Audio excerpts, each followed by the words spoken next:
মাছ ধুচ্ছিলাম, হঠাৎ মনে পড়লো ভিডিও তো করি নাই, ভিডিও করি।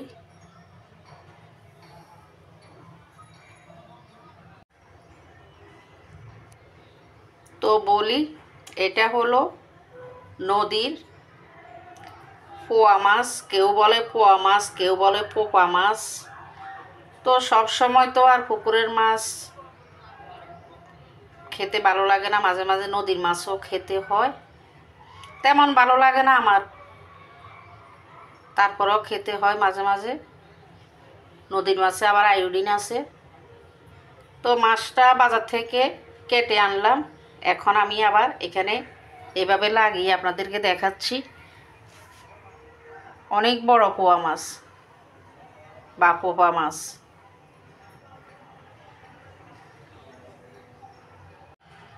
তো সবগুলো ধুয়ে নিব।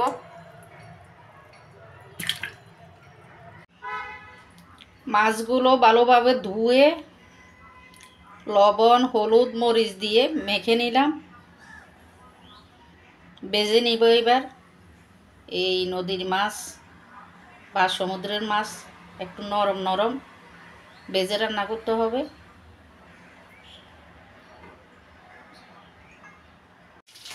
মাছগুলো ভেজে নিচ্ছি।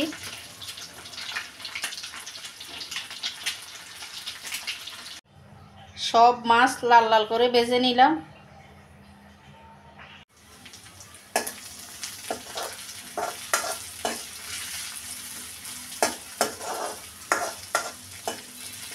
কড়াইতে তেলে পেঁয়াজ ভেজে নিচ্ছি।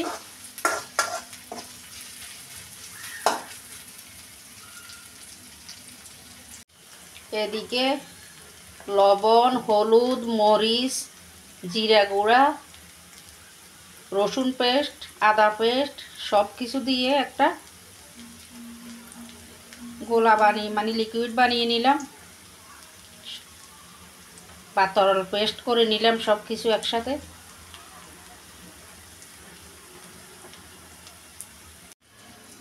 বানানো পেস্ট পেঁয়াজের মধ্যে দিয়ে দিচ্ছি। আমি সব মশলা দিয়ে দিলাম,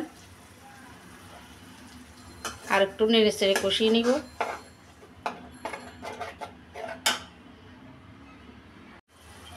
দিয়ে দিলাম টমেটো কাটা আর কাঁচামরিচ কাটা।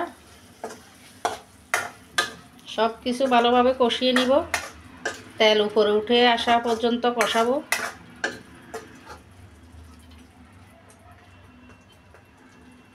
মশলা কষানি হয়ে গেছে, দিয়ে দিচ্ছি ভেজে রাখা মাছ, দিয়ে দিচ্ছি ঝোল।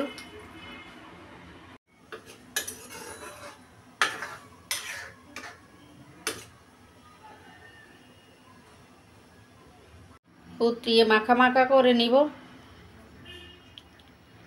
এই নদীর বা সমুদ্রের মাছ একটু আদা রসুন দিয়ে রান্না করলে গায়ের গন্ধটাও থাকে না, খেতেও ভালো লাগে।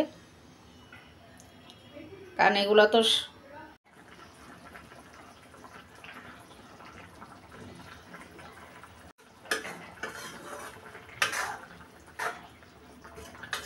আদা রসুন দিয়ে জাত করে রান্না করতে পারলে সমুদ্রের মাছও খেতে মোটামুটি ভালোই লাগে।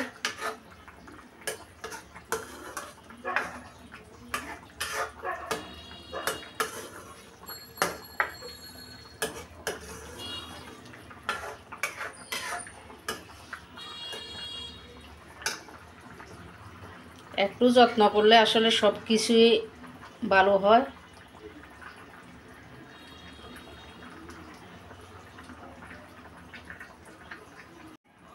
মাখা মাখা হয়ে গেছে, লবণ দেখে নিলাম ঠিক আছে।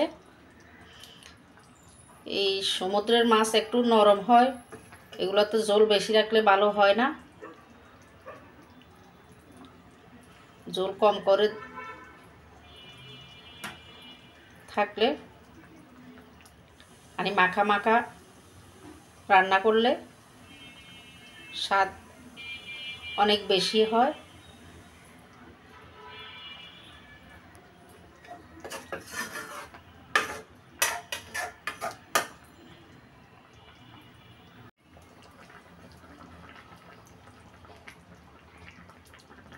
তো হয়ে গেল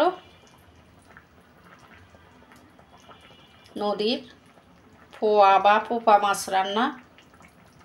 এইভাবে এই রেসিপিটা করলে অনেক স্বাদ হয় মাছ রান্নাটা।